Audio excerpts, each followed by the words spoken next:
we are the kind of people that stay together all day, so we are talking for the most part of the day. Yeah. But it's about everything under the sun except the two of us actually connecting. Yeah. So even the things that I'll probably get to know about you as the day goes by, they're just thrown in random conversations. So those questions, one, they are great conversation starters, great intimate conversation starters, and they take you deep. Yes. During the conversations, I realized there's question after question. Just one question can take you so far into your relationship. And it's not that you answer the question, you sit back. You find that as soon as it starts, you will go into places where you need to be, places where there is happiness. You find different pockets of your relationship that you can visit and make it one again. Yeah. Hello everybody, this is Covenant Union with Ray. And Ali. This is a podcast about marriage, about parenting and Christian living.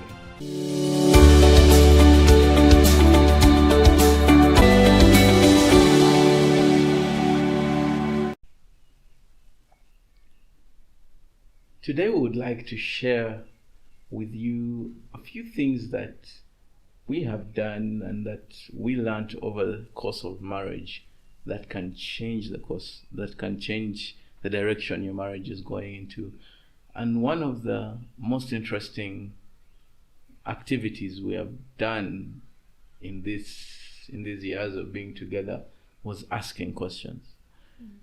Many times we think we know our partners, we think we understand them, we assume things about them, we finish sentences in our heads for them, and yet if you actually ask the question, you find that they are actually thinking differently from you.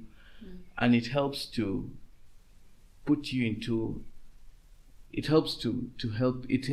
unite and to understand your partner better. And some of these open-ended questions are playful, some are serious, and there's some that actually take you down a very dark end. You can actually go into disagreements. But the thing about them is when you have finished with the conversation, you understand your person better. It's refreshing to know that you can get out of these spaces and come out bigger, better, and happier.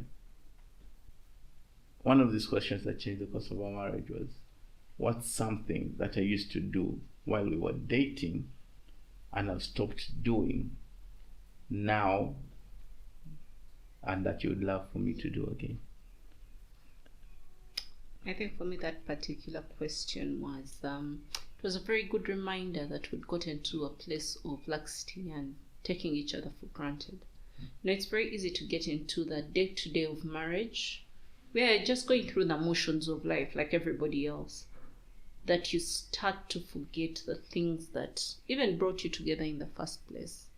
And granted, as the years go by, we change, our interests change, our desires change, but then there's still those things. At least for us, when we had that conversation, we realized there are things that we really enjoy doing for each other or doing together that we don't do anymore.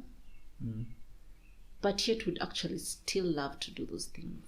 Yeah. And going back to that place, one, it's very nostalgic, feels like the very first time you're getting with somebody, but then this time it's even more powerful because you're married, you have purpose together, you're pursuing this thing intentionally.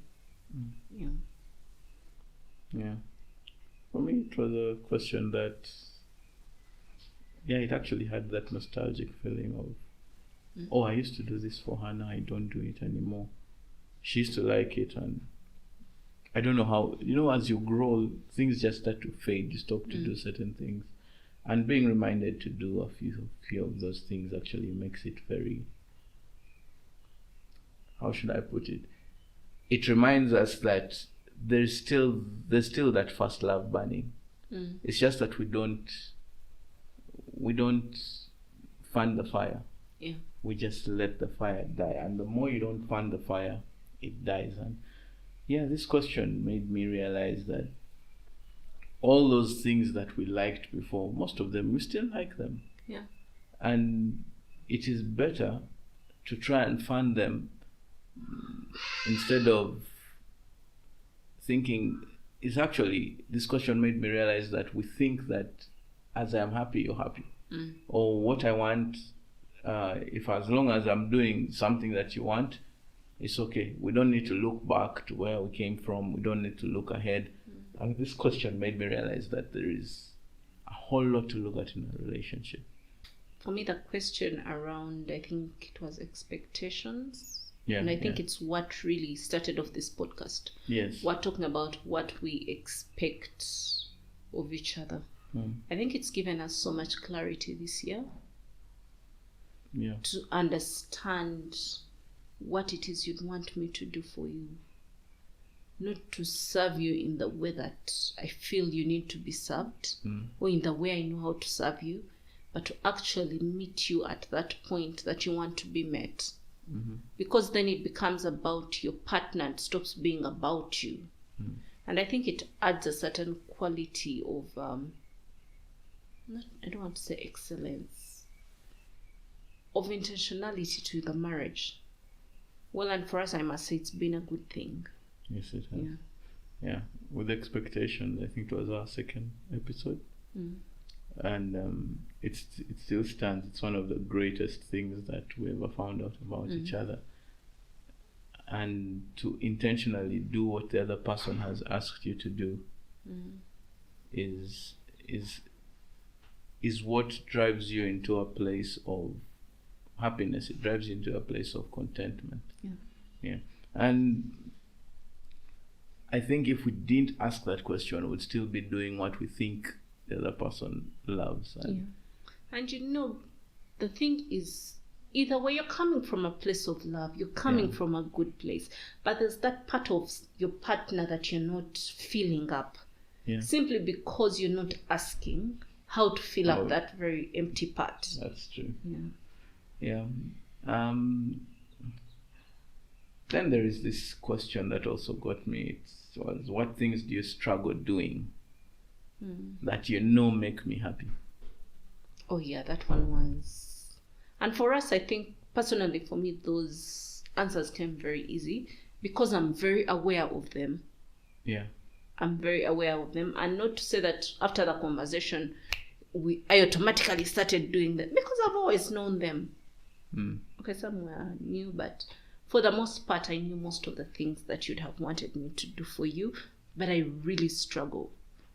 For example, affirmation is really a thing that I now have to be intentional about. Oh, Alice, stop. What has he done great today? Let him know. Things like that.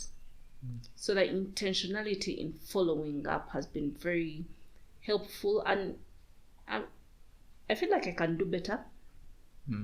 But it's also a very good place to be aware that we've had that conversation and we are both aware of what we both struggle with. So you understand that it's not that she refuses to do it. It just doesn't come easy to her. And then I also now understand there are certain things I want from you that you struggle with. It just doesn't come that easy. And so extending grace in that area also has been very helpful, but also being mindful to, yes, they're extending grace, but also let me not take it for granted. Let me make a little effort here. Kind of reminds me of how we abuse God's grace. Yes, yes. Pretty much the same thing. Like, since the person understands it's difficult for me, I will slide. I won't do it for like a month, and it'll be okay. I mean, grace it's more than sufficient. Yeah, they understand me.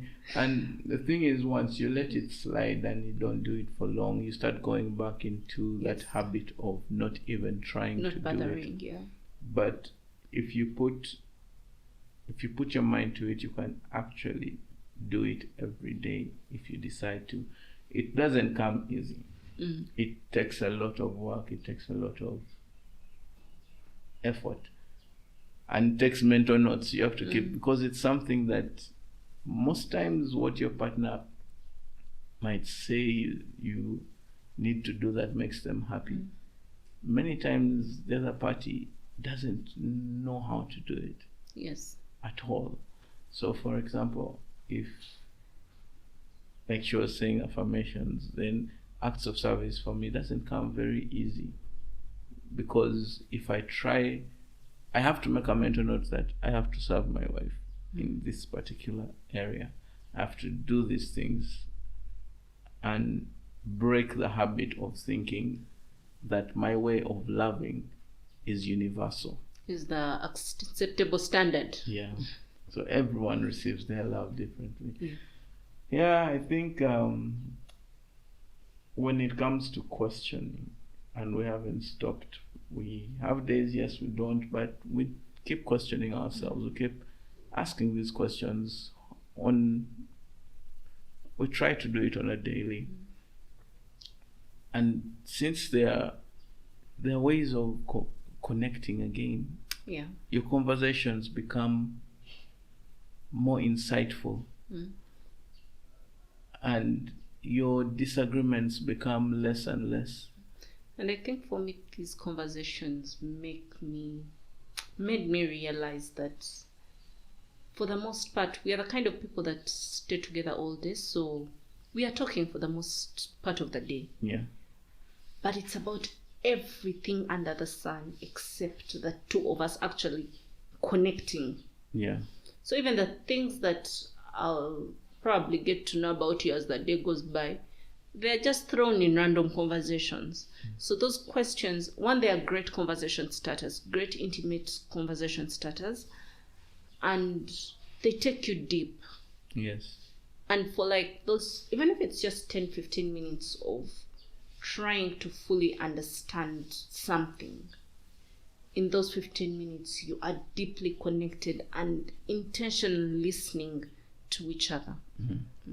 I also want to mention one thing. It is not a place, those moments are not a place for you to get your point across without having a mutual ground. There has to be a give and take. There has to be an intentional listening, like you said. There has to be very intentional listening where you let the person really show what they're feeling, really speak what they're feeling, and you ask questions about those also. Yeah. So it keeps, you have, during the conversations, I realized there's question after question. Just one question can take you so far into your relationship. And it's not that you answer the question and sit back. You find that as soon as it starts, you will go into places where you need to clean up, places where there is happiness. You find different pockets of your relationship that you can visit and make it one again. Yeah. Because over the course of time, naturally a relationship without being worked on tends to draw apart. True. Whether, like she said, we stay together every single waking moment, most of the time. And you're working together and you don't realize that you can have everything in check, but your core, the relationship, you're drawing apart. You'll find that you're parenting beautifully together. When you're out in parties, everything is smooth, but then you don't know what the other person is thinking. There are thousands and thousands of questions you could ask each other. Yeah. Whatever works for you, whatever you feel like this will be a great way to explore and just reconnect with my person, please ask those questions. Ask those questions. And if you might have personal questions too, not just open-ended questions. Just ask. Asking gives you an answer. The Bible says, ask and you'll receive. But you don't receive because you do not ask. So ask your partner. And it can be frightening, especially when you're going to ask a question where you know both of you have not really been in the right state of mind in that area. But if you ask the question, you might find you're on the same page. So at the very least, find a solution on how to move forward and how to do better. Yeah. This has been Covenant Union with Ray and Ali. We hope to see you again next week. Goodbye. Bye-bye.